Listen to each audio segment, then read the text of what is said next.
Hi everyone, Comic Reviewer here. This time reviewing on Mortal Kombat Legends Snowblind. Now, as you know, Mortal Kombat Legends Snowblind is meant to be a 2022 direct-to-video adult animated martial arts film that is based on the popular fighting game Mortal Kombat, as well as borrowing elements from Mortal Kombat 11 and being a direct sequel to Mortal Kombat Legends Battle of the Realms. Now, I think after Battle of the Realms, which was just a really pointless film, I think Snowblind is a slightly better improvement.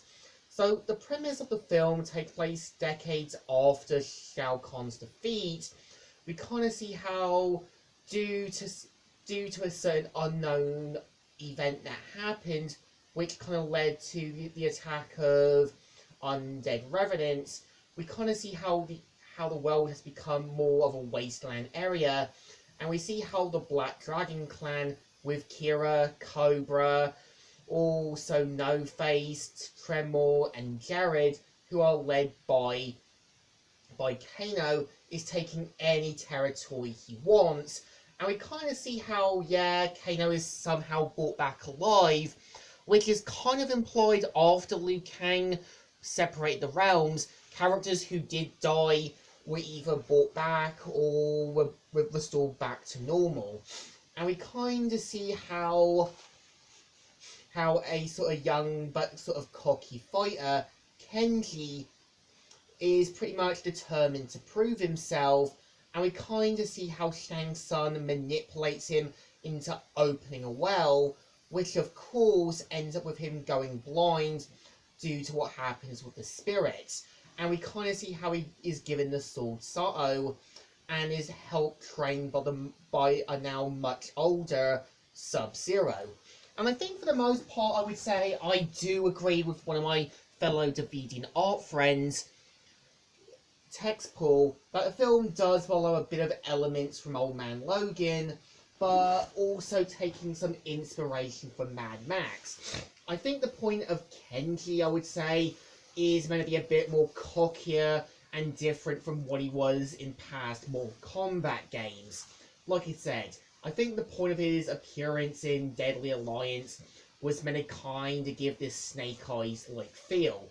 And I think for the most part, I think Kenji's character works. Like, he's a bit brash, he's a bit cocky.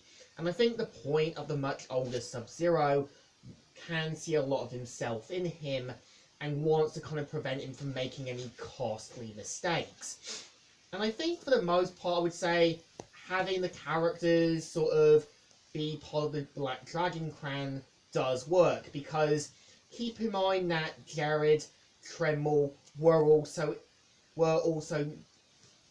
I think the point with Tremor was also in the Special Forces game. I know in Mortal Kombat X they do update his look. I know the point of Jared was maybe a poor man's version of Kano, and I know that Cobra was just basically looking like someone close to Ken from Street Fighter, but I'm kind of glad they don't change his appearance too much, but go with a totally different look. And I think having Kano back sort of made sense, but I think, the ending is where I think they do cop out.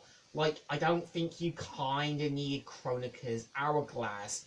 I kind of think had the ending been changed, with Sub-Zero, Kenji, and Scorpion looking at the hourglass, and with Sub-Zero saying, we can change this, and you could have even had Kenji saying, let's do this for a better timeline, and then have at the ending with them fixing Kano's mistakes.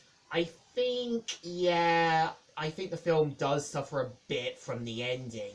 I think it does kind of feel weird how Sub-Zero and Scorpion just kind of destroy Kronika's hourglass and does kind of revert things back not to what they used to be.